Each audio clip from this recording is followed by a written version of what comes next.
হযরত ওমর আরম্ভ হঠাৎ করে চারজন যুবক রাজ দরবারে এসে বলে, খলিফাতুল মুসলিমিন বিচারটা একটু লেট করেন, যেই কারণে আপনি এই মেয়েটাকে শাস্তি দিতে চান হত্যার।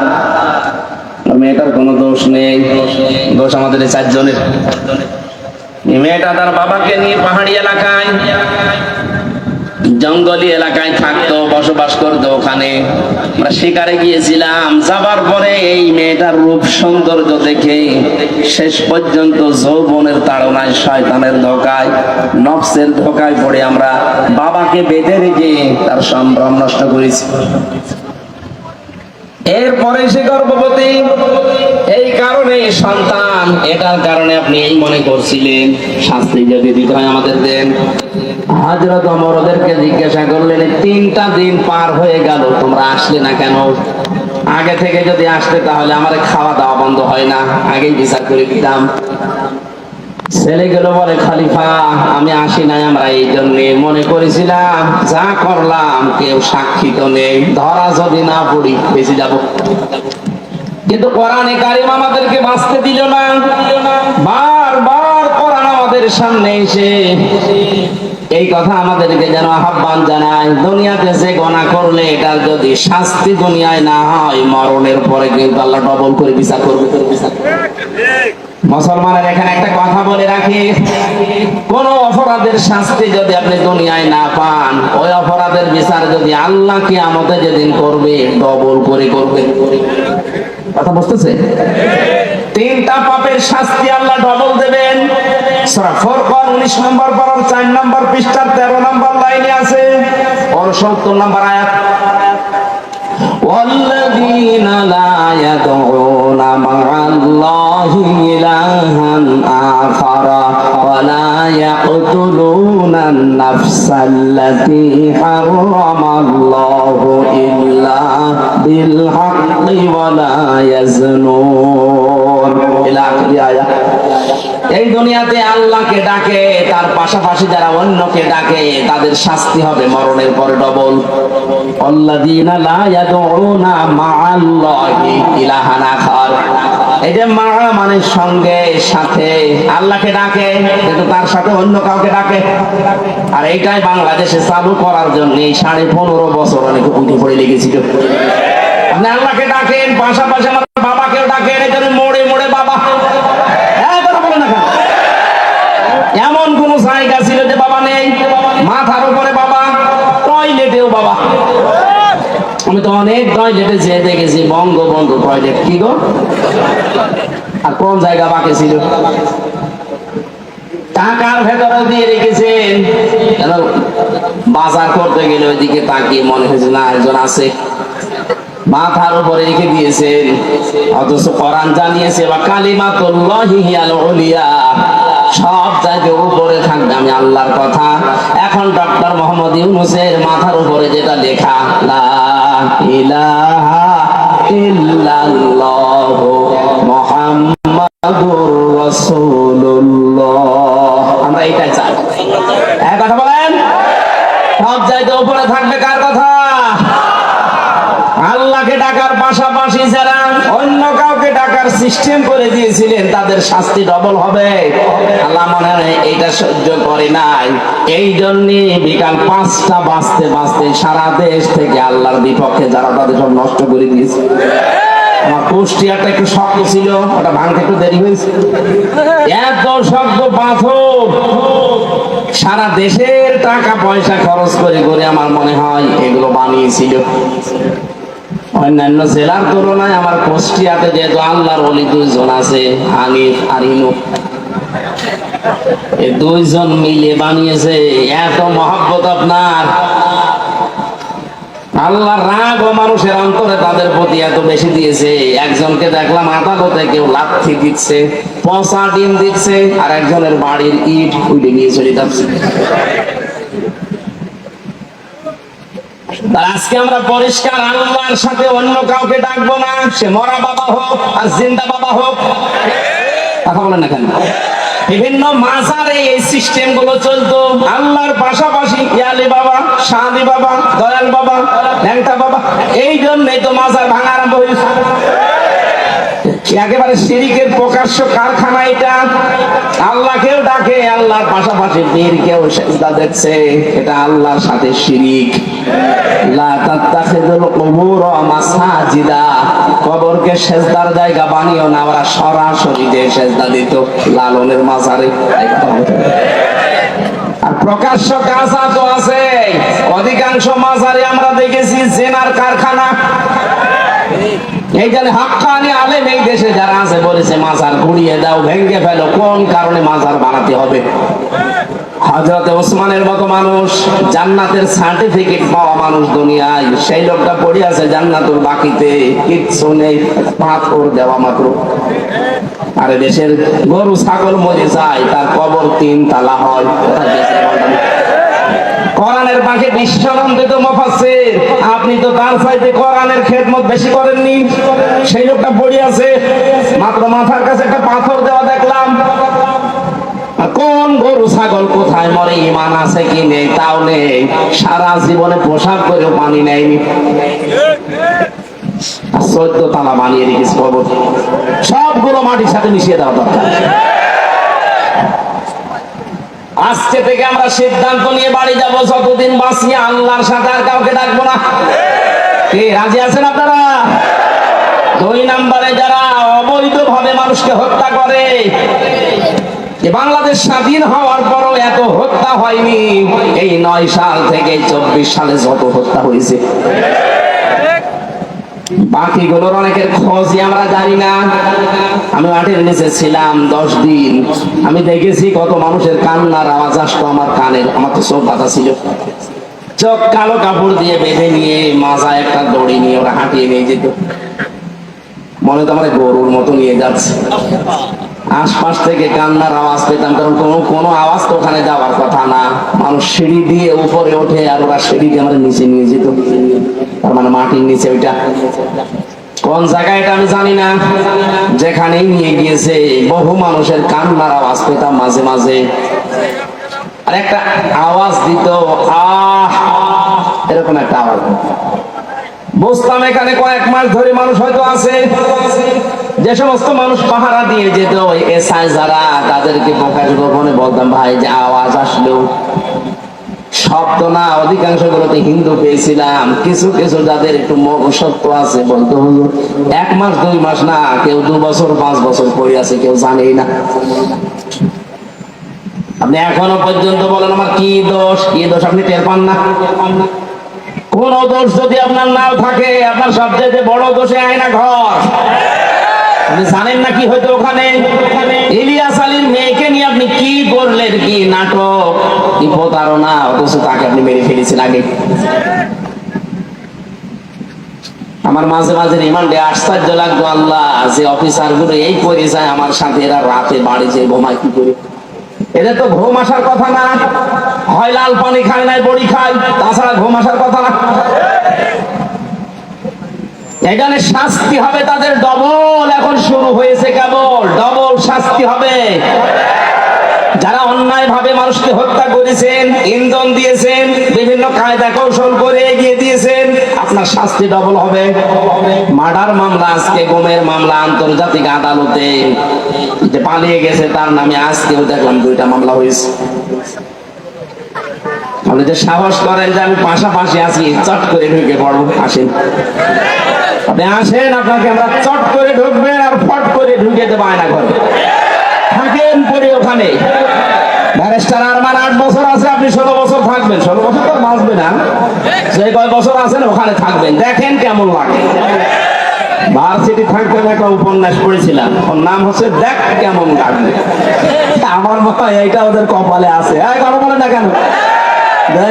এরকম আশা করছেন যে আসি পাশাপাশি, চট করে ঢুকে পড়বো, আসেন, ঢোকাবো, দেখ কেমন লাগে। উপন্যাসটা পুরোপুরি পড়লে খুব ভালো লাগে। আমার মনে হয় সামনে এদের কপালে এটা হতে যাচ্ছে। ভাইরা আমার, অন্যায় ভাবে যারা হত্যা করেছেন ডবল শাস্তি পাবেন। 3 নম্বরে যারা জিনা করে দুনিয়ায়, তাদেরও শাস্তি ডবল হবে। সূরা ফুরকানের আয়াত। মেয়েটা বলছে খলিফা, এই ছেলে 4 জন বলছে খলিফাতুল মুসলিমিন। চিন্তা করলাম দুনিয়ায় মার্ডারের শাস্তি যদি না পাই, কিয়ামতে আল্লাহ কিন্তু ডবল শাস্তি দেবে। কয়টা? এজন্য দুনিয়ায় হয়ে যাক, আপনি যে বিচার আছে কোরআনের করে দেন, দুনিয়ায় শেষ, পরকালে যেন আল্লাহ এ বিষয়ের কোনো বিচার না করে আমাদেরকে মাফ করে দেয়। হযরত ওমর বললেন, তাই তো, তোমরাই তো দোষী, মেয়েটার তো দোষ নেই। মেয়েটাকে ডাক দিয়ে বললেন, তোমার দোষ এইটা যে তুমি 12 টুকরা করেছো লাশটা, আমার ঘরের বারান্দায় রাখলে, অন্য কোথাও ফেলে দিলে না কেন? মেয়েটা কোরআনের হাফেজা, ডাক দিয়ে বলছে, খলিফাতুল মুসলিমিন, আমার সন্তানকে আমি গলা টিপে মেরে ফেলতে পারতাম। 12 টুকরা করেছিলাম, আমি বিভিন্ন জঙ্গলে পাহাড়ে ছিটিয়ে দিতে পারতাম, কিন্তু আপনার কাছে আমি কেন দিলাম? দিয়েছি এই কারণে, প্রথম কারণ আমার ছেলেটাকে আমি হত্যা করেছি, 1 নাম্বার কারণ হচ্ছে সে জারজ, তার তো বাবা ঠিক নেই। কয়টা বাবা? বলেন বলেন। জন্ম তো ঠিক নেই, বাবা 4টা, যদি ওর দোষ না, কিন্তু সন্তানটা তো জারজ। আর আমি কোরআনে কারিমে সূরা কলমের 13 নাম্বার আয়াত থেকে 19 নাম্বার আয়াত পর্যন্ত জানি, যারা জারজ সন্তান এই পৃথিবীতে তাদের 13টা কাজ হবে, তার 1 নম্বরে তারা কোরআন বিরোধী হবে। আমার পেটে জন্ম নিয়ে বড় হয়ে আমার সামনে কোরআনের বিরুদ্ধে মিছিল করবে আমার ছেলে, এটা আমি মানতে পারি না। এই জন্য আমি নিজের হাতে ওকে জবাই করেছি। বাংলাদেশে আজ যারা কোরআনের বিপক্ষে অবস্থান নিয়েছিলেন, নিচ্ছেন, এখনো সামনে অনেকে চেষ্টায় আছেন। আজকে একজন বুদ্ধিজীবী নামে, বুদ্ধি বিকলাঙ্গ, আমি নাম নিলাম না, লোকটা বলেছে ধর্ম কোনো রাষ্ট্রের ব্যাপার, কোনো ব্যক্তির ব্যাপার না। এই শব্দটা তার বলা ঠিক হয়নি। সে যদি তাওবা না করে সেও মুশরিক। এক কথা বলছে না কেন? কোন মানুষের যদি ধর্মই না থাকে, ওরা উদাহরণ দেন যে নিরপেক্ষ হওয়া লাগবে। পৃথিবীতে কোন নবী ধর্মের ব্যাপারে নিরপেক্ষ ছিলেন? আপনি একজনের নাম বলেন, বলেন। এই ধোঁকাটাও চলছে সামনে, হয়তো সামনে আসতে পারে, আগে থেকে সতর্ক করলাম। যারা এগুলো করছেন, এগুলো কিন্তু একটা ধোঁকাবাজি। আমরা এক জালেমকে বিদায় দিয়ে কোন নতুন জালেমকে আর এই জায়গায় আমরা দেখতে চাই না। আর যারা আসবে তারা যেন ইনসাফ কায়েমকারী হয়। মেয়েটি বলে, খলিফা, আমি একটা একটা করে 13টা কারণ বলতে পারি কেন আমি হত্যা করেছি। আমি এসেছি এই কারণে, আমি না আসলেও পারতাম। মেরে আমার সন্তানটাকে জবাই করে ফেলে যদি পাহাড়ে জঙ্গলে ছড়িয়ে ছিটিয়ে দিতাম, আপনিও ধরতে পারতেন না। আমি এসেছি এই কারণে, আমি যেহেতু হত্যা করেই ফেলেছি, আর হত্যার বিচার যদি দুনিয়ায় না হয়, কিয়ামতে আল্লাহ ডবল করে করবে। দয়া করে কোরআন দিয়ে আমার বিচারটা করে দেন, কিয়ামতে যেন আল্লাহ আমার ব্যাপারে আর কিছু না বলে। হযরত ওমর এই 5 জনের বিচার করলেন। আমার বোঝানোর বিষয় ছিল, কোরআনে কারীম দেশে থাকার কারণে, কায়েম থাকার কারণে ওরা গুনাহ করেছিল, কিন্তু গুনাহ করার পরেও কোরআনে কারীম তাদের ভেতরে অনুশোচনা, অনুতপ্ত এমন ভাবে ধরিয়েছে, মরণের আগে তারা ঈমান নিয়ে বিদায় নিতে পেরেছে। এদেশে যদি কোরআন কায়েম হয়ে যায়, আপনার মদ খেতে মনে চাইবে না, বিড়ি খেতে মনে চাইবে না, ডাল পানি খেতে মনে চাইবে না, কারণ পরিবেশটাই হয়ে যাবে এরকম। ছোটখাটো গোনা যদি নফসের ধোকায়, শয়তানের জালে পড়ে হয়েও যায়, কোরআন আপনাকে বাধ্য করবে অনুশোচনা করে, তাওবা করে জীবনের মতো ঈমান নিয়ে বিদায় নেওয়ার। বলেন আমিন। আল্লাহ, আমরা এইরকম একটা পরিবেশ চাচ্ছি, কথা বলেন ঠিক কিনা? আল্লাহ যেন আমাদের কোরআনের শ্রোতা হিসাবে মুনাফিকের কোন স্থান এখানে না দিয়ে, 3 নাম্বার যেটা বলেছিলাম যে ঈমানদার, এই মানুষগুলোর যে বৈশিষ্ট্যগুলো আল্লাহ দিয়েছেন সূরা আনফালের 2, 3, 4 নাম্বার আয়াতে, আল্লাহ আমাদের ভরপুর করে আজ বাড়িতে নিয়ে যান। বলেন আমিন। দরুদ আর সালাম পাঠের মাধ্যমে আজকের তেলাওয়াতকৃত আয়াত সূরা মুমতাহিনা। কোন সূরা? মুমতাহিনা মানে পরীক্ষিতা নারী। 6 জনের নাম পেয়েছি আমি। এই পৃথিবীতে 6 জন নারীকে আল্লাহ পরীক্ষা করে তাদেরকে পরীক্ষিতা নারী হিসাবে খেতাব দিয়েছেন। তার ভেতরে হযরতে মরিয়ম একজন। তিনি সতীত্বের হেফাজত করেছিলেন। আজ যে সমস্ত মেয়েরা মডেল খুঁজে পান না যে আদর্শ কারে বানাবো, হযরতে মরিয়ম হবে আপনার জন্য আদর্শ। কথা বলুন। ওরা আদর্শ বানিয়েছে ঐশ্বরিয়াকে, আজকে ঐশ্বরিয়ার জীবনী দিয়েছে। ওই একজনকে খুশি করার জন্য রাতের বেলা কত টাকা কন্টাক্ট করে, কত টাকা ভাড়া পায়, আপনি তার জীবনী পড়ে দেখেন। এই যদি হয় আপনার আদর্শ, আর আপনি এটা দেখে দেখে মনে করেন এর মতো হবো, হ্যাঁ ওর মতো হবে, দুনিয়ায় শেষ, আখেরাতে সারা জীবন জাহান্নামে পড়া লাগবে। মেয়েরা যারা এসেছেন, আপনার আদর্শ হওয়া লাগবে এক নম্বরে মরিয়ম, আপনার চরিত্রকে, সতীত্বকে আপনি হেফাজত করে রাখবেন। আমরা আগে তাফসিরে প্রবেশ করি, এরপরে সামনে যাব ইনশাআল্লাহ। আউযু বিল্লাহি মিনাশ শাইতানির রাজীম। বিসমিল্লাহির রহমানির রহিম।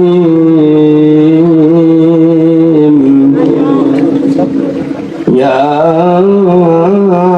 আইয়ুহান নাবিয়্যু ইযা জাআকাল মুমিনাতু ইউবাইয়ুনাকা আলা আল্লা ইউশরিকনা বিল্লাহি শাইআ। সাদাকাল্লাহুল আযীম। সূরা মুমতাহিনা নামকরণটা, এর ভেতরে শব্দটা আছে, এখান থেকে সূরার নামকরণ। আজকে আমরা সবগুলো আয়াত পড়েছি মাত্র এক আয়াতের 4 ভাগের 1 ভাগ। আমার আজকের আলোচনার বিষয় হচ্ছে ঈমান কিভাবে আপনি আনবেন। আমরা তো অনেকে ঈমানদার বসে আছি, কিন্তু এইভাবে না। ঈমান আনতে হলে কিছু শর্ত মানা লাগে। আমরা যেন আজকে শোনার পরে ওই শর্ত অনুযায়ী আমাদের বাকি জীবন চালাতে পারি, বলেন আমিন। সূরা মুমতাহিনার 12 নম্বর আয়াতটা পড়েছি। আল্লাহ ডাক দিয়েছেন ইয়া আইয়ুহান নবী, হে নবী। কোরআন শরীফের ভেতরে আল্লাহ ইয়া মুহাম্মদ বলেন নাই, ইয়া নবী ইয়া রাসূল এই শব্দটা লাগিয়েছে। আর মুহাম্মদ শব্দ বলার সঙ্গে সঙ্গে নবীজির রিসালাতের ঘোষণা দিয়ে তার সম্মান আরো বাড়িয়ে দিয়েছে।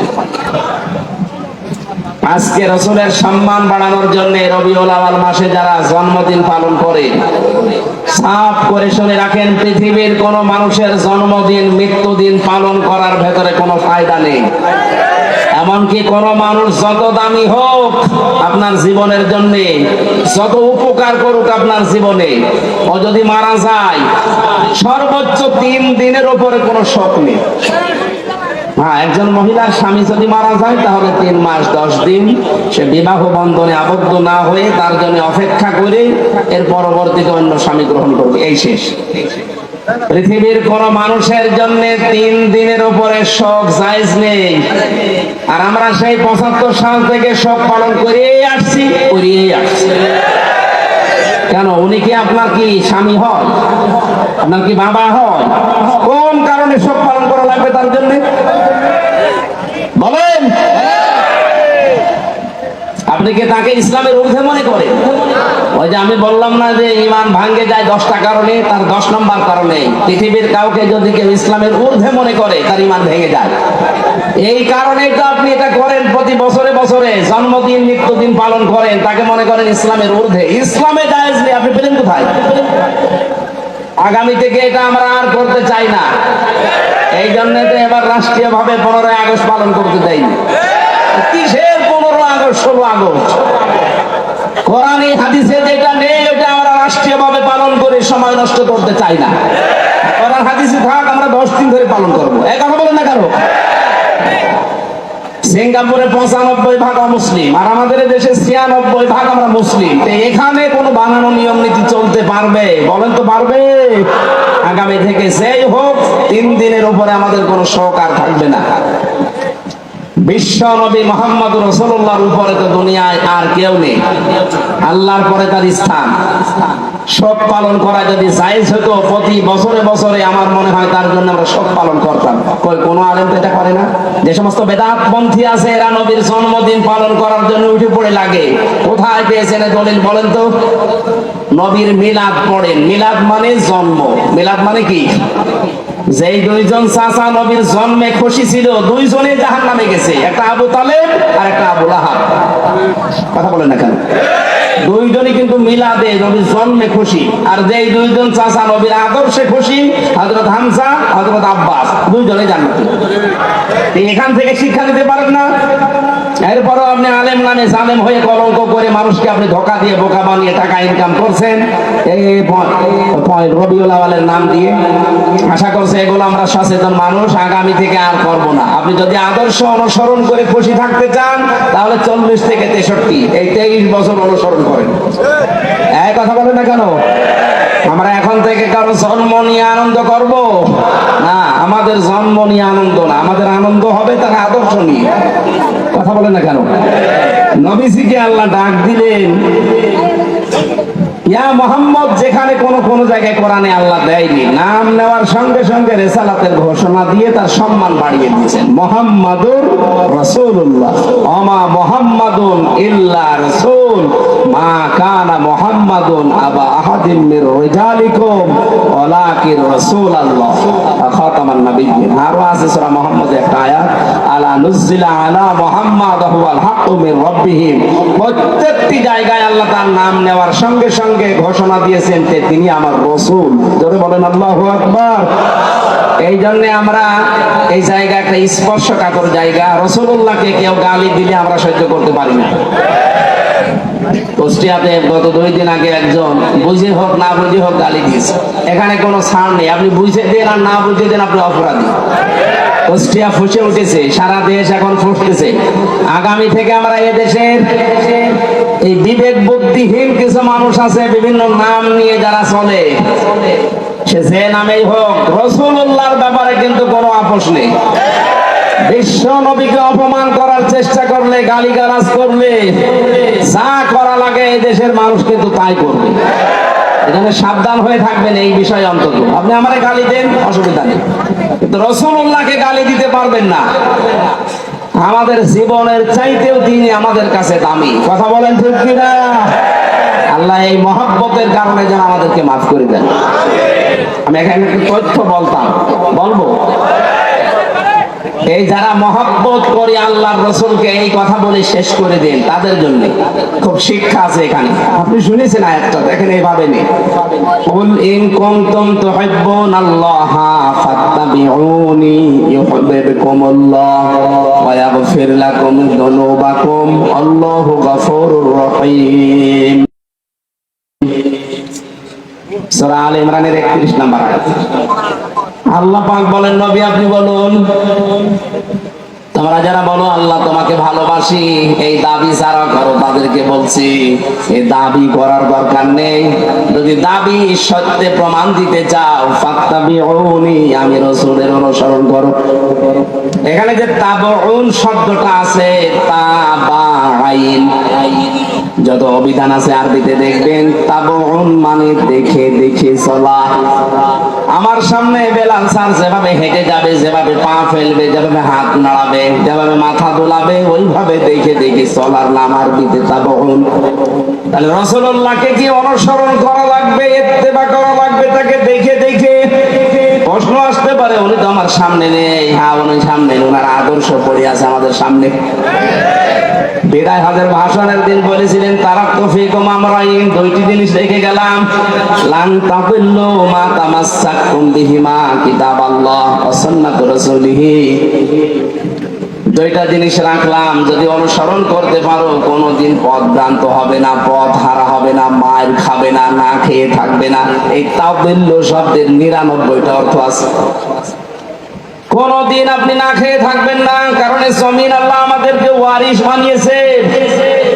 জমিনের ওয়ারিশ যারা, তারা না খেয়ে থাকবে। মানে পৃথিবীতে যারা আল্লাহকে মানে না, তারা এই পৃথিবীর ভাড়াটিয়া, আর আমরা হচ্ছে জমিনের মালিক। মালিক কোনদিন না খেয়ে থাকতে পারে না। আমরা যেহেতু অনুসরণটা ওইভাবে করতে পারছি না, কিভাবে? ফাত্তাবিউনি, আমি রাসূলকে তোমরা অনুসরণ করো। যদি অনুসরণ করতেই পারো, যখন অনুসরণ আরম্ভ হবে, ইউহিব্বুকুমুল্লাহ, আমি আল্লাহ নিজে তখন ভালোবাসা আরম্ভ করব না করেছি। এখানে যারা আরবি গ্রামার বোঝে জিজ্ঞাসা করেন, ইউহিব্ব এটা মুজারে, বর্তমান, ভবিষ্যৎ, প্রেজেন্ট, ফিউচার। যখন থেকে আপনি নবীজিকে অনুসরণ আরম্ভ করবেন, তখন থেকে আপনাকে আল্লাহ ভালোবাসা শুরু করবে। কি কথা বুঝতেছেন?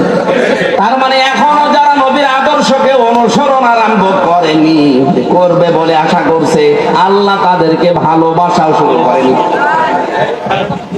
কথা বোঝাতে না পারলে আবার রিপিট করবো। রাসূলুল্লাহকে কেউ যদি অনুসরণ করা আরম্ভ না করে, আল্লাহ তাকে ভালোবাসা শুরু বলেন বলেন। আর আল্লাহ যদি ভালোবাসে, কয়েকটা উপকার আছে। এক নম্বরে আল্লাহ পাক বলেন, আমি যদি কাউকে ভালোবাসি, ওয়াগফির লাকুম যুনুবাকুম, একফির এটা মোজারে, বর্তমান ভবিষ্যৎ, প্রেজেন্ট ফিউচার, জাম্বন 1 বছর, যুনুব বহু বছর। আমি আল্লাহ যদি কাউকে ভালোবাসা আরম্ভ করি, ওর জীবনের কোনো গুনাহ বাকি রাখি না, সব মাফ করে দেই। আর আল্লাহর নিয়ম হচ্ছে, কোন জায়গায় যদি আল্লাহ গুনাহ মাফ করে দেয়, ওই জায়গাটা আল্লাহ ফাঁকা রাখে না, পুরা নেকি দিয়ে পাল্টিয়ে দেয়। আল্লাহ যদি কাউকে ভালোবাসে, কি পেলাম? আল্লাহ নিজে তাকে ভালোবাসা আরম্ভ করবে, তার জীবনের গুনাহগুলো মাফ করে দেবে, আর গুনাহ মাফ হয়ে গেলে আল্লাহ তাকে জান্নাতে দেবে। এবার আমার আয়াতের মূল শিক্ষা হচ্ছে, রাসূলকে অনুসরণ করা আরম্ভ করা লাগবে না লাগবে না? এটা কি আংশিক না পূর্ণাঙ্গ? বলেন বলেন। আজ যারা আংশিক অনুসরণ করেন, তারা কিন্তু এখনো আল্লাহর ভালোবাসা পাওয়া শুরু করেননি। আংশিক অনুসরণ মানে হয়তো দাঁড়িয়ে আছে রাসূলের মতো, জুব্বা গায়ে দেন, খাবারের পরে মিষ্টি খান, রাসূলের মতো সালাত আদায় করেন, সিয়াম পালন করেন, হজ করেন রাসূলের মতো দেখে দেখে। কিন্তু বিশ্ব নবী যে 10 বছর রাষ্ট্র চালিয়েছিলেন, এইটাকে আপনি রাজনীতি মনে করেন? কথা বলেন না কেন? অনুসরণ কি আপনার আংশিক না পূর্ণাঙ্গ? আংশিক অনুসরণ করলে আল্লাহ আপনাকে ভালোবাসা শুরু করবে। কোন জায়গা আছে কোরআনে দেখান। এই জন্যই তো বারবার বলছি, রাসূলুল্লাহকে আজ থেকে অনুসরণ করা লাগবে পূর্ণাঙ্গ। রান্নাঘর থেকে শুরু করে আন্তর্জাতিক জীবন পর্যন্ত, পা থেকে শুরু করে মাথা পর্যন্ত, প্রতিটি জায়গায় আমার অনুসরণীয় একজন, তিনি মুহাম্মাদুর রাসূলুল্লাহ। আমি যখন পুরা এই সিদ্ধান্ত নিয়ে শুরু করব অনুসরণ, যে দুনিয়া আমি কাউকে দেখে চুল কাটবো না, আমার চুল কাটার স্টাইল হবে মেসি। বলেন বলেন। আমার চুল কাটার স্টাইল হবে ঋত্বিক, শাহরুখ খান। কে? রংপুরে কত দোকান আছে সেলুনের, একটা দোকানে আপনি লেখা দেখাতে পারেন যে এখানে সুন্নাত অনুযায়ী চুল কাটা হয়। ওখানে লেখা আছে এখানে শাহরুখ কাট দেওয়া হয়, এখানে অজয় কাট দেওয়া হয়। আবার ওদের ছবি টাঙিয়ে রাখে, কোন কাট চান। তাহলে এখন আমাদের কি অনুসরণ হওয়া লাগবে? মাথার এই চুল থেকে শুরু করে পা পর্যন্ত। অনেকে দাড়ি রাখে, কিন্তু এমন স্টাইল, এটা স্টাইল হবে, সুন্নাত হবে না। রাসূলের সুন্নাত এক মুষ্টি পরিমাণে দাড়ি রাখতে হবে, এরপরে যদি কেটে ফেলেন অসুবিধা নেই। এই কথা বুঝতেছেন? যদি এই মাসলাটা নিয়ে মতভেদ আছে আলেমদের ভেতরে, তবে এক মুষ্টি রাখবেন আপনি। আমি ওই মতভেদ পূর্ণ বিতর্কে গেলাম না। দাড়ি আপনার রাসূলের মতো হয় না, মাথার চুল রাসূলের মতো হয় না। মোছে রাখার সিস্টেম আল্লাহর নবী বলেন, খালিফুল মুশরিকিনা ফাল্লুহা ওয়াকফুশ শারিব, মুশরিকদের বিপরীত করবা, দাড়িকে লম্বা করে দিবা আর মোছকে খাটো করবা। আজ রবীন্দ্রনাথ ঠাকুরের এই জাতীয় সঙ্গীত নিয়ে কয়েকদিন যা আরম্ভ হয়েছিল, আমার যে 7টা কারণ সামনে এসেছিল, তার ভেতরে এইটা একটা, এই মুশরিক লোকটা তার দাড়ি আর মোছ সমান সমান করে রাখতো। কথা বলুন না কেন? রাসূলের প্রথম জিনিসটাই সে মানে নাই। সে যদি মোছ খাটো করে দাড়ি লম্বা করতো, তাও মুসলমানদের ভেতরে একটা কিছু আসতো। দ্বিতীয় নম্বর, ও যখন এটা লিখেছে তখন কিন্তু বাংলাদেশ হয়নি। কথা বলেন না কেন? তাহলে দেশের জন্য ওটা লেখে নাই। আমাদের একটা আবেগের জায়গা, সুতরাং জাতীয় সঙ্গীত যদি লিখতেই হয় দেশ নিয়ে লেখা লাগবে। এই কথা বলেন না কেন? দেশ ভাগ হওয়ার পরে যেটা লেখা হয়েছে, আপনি তাকান, মহিব খানের ইঞ্চি ইঞ্চি মাটি সোনার চাইতে খাঁটি, আপনি এইটা জাতীয় সঙ্গীত মানান? কথা বলেন না কেন? কারণ এটা আমার ছেলে মেয়েরা যখন পড়বে, তখন যেন দেশের প্রতি ভালোবাসা জন্মায়, মানবতার প্রতি ভালোবাসা জন্মায়। সর্বোচ্চ ওর ভেতরে ইসলামের কিছু কথা দেওয়া আছে। আমরা সে মুসলমান, মুসলিমদের এই কথাগুলো আমাদের অন্তরে বাঁচবে। আর এই মুশরিকের কথা আছে, আল্লাহকে বিশ্বাস করতো না, আল্লাহর সাথে শিরিক করতো, রাসূলের কোন নিয়ম নীতি তার ভেতরে আমরা পাই না। এই মানুষটার জীবনী নিয়ে, এই মানুষটার কথা নিয়ে আলোচনা হবে। ঢাকা বিশ্ববিদ্যালয়ে আগামী থেকে যদি কোনো আলোচনা অনুষ্ঠান হয়, স্যার সলিমুল্লাহ খান যিনি জমি দিয়েছিলেন তার নামে হওয়া লাগবে। এই কথা বলেন না কেন? এত উপকার করলেন শত শত বিঘা জমি দিয়ে, তার নামে কোনো কিছু হয় না? কোথা থেকে কোন ভেনদেশি সকল উড়ে এসে জুড়ে বসে কি বলে গেল, তার নামে আপনি অনুষ্ঠান করবেন? বাংলার টাকা দিয়ে আগামীতে মুশরিকের জন্য কোনো অনুষ্ঠান হবে না। অনুষ্ঠান যদি হতে হয়, যিনি জমি দিয়েছিলেন তার জীবনী থেকে কিছু করেন। এই কথা বলেন না কেন? কোরআন পড়েন, হাদিস পড়েন, মানুষকে জানান, তার জন্য দোয়া করেন আল্লাহ যেন তাকে মাফ করে দেয়। এরপরে যত নিচে নামছি আমরা, কোন জায়গায় রাসূলের আদর্শ পাচ্ছি না। বিশ্ব নবী তার স্ত্রীদের সাথে যে আদর্শ দেখিয়েছেন ওইটা আপনার ভেতরে নেই।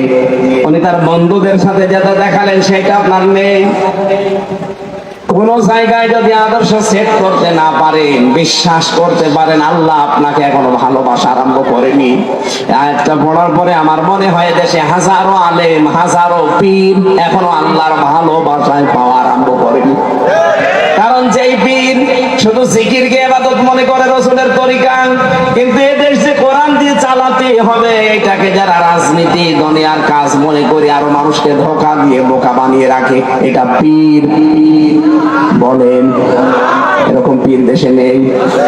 48,000 পীর, অধিকাংশ গুলোই দেখবেন কিছু কিছু ইবাদতকে ইসলাম মনে করে পালন করছে, আর বাকি মেজর হাজারো হাজারো ইবাদত করে দুনিয়ার কাজগুলি ছেড়ে দিচ্ছে, অথচ ওইগুলো রাসূলের আদর্শ। বিশ্বনবী জানিয়েছেন তোমরা সবাই ঐক্যবদ্ধ হবা, এটা কোরআনে কারীমের নির্দেশ।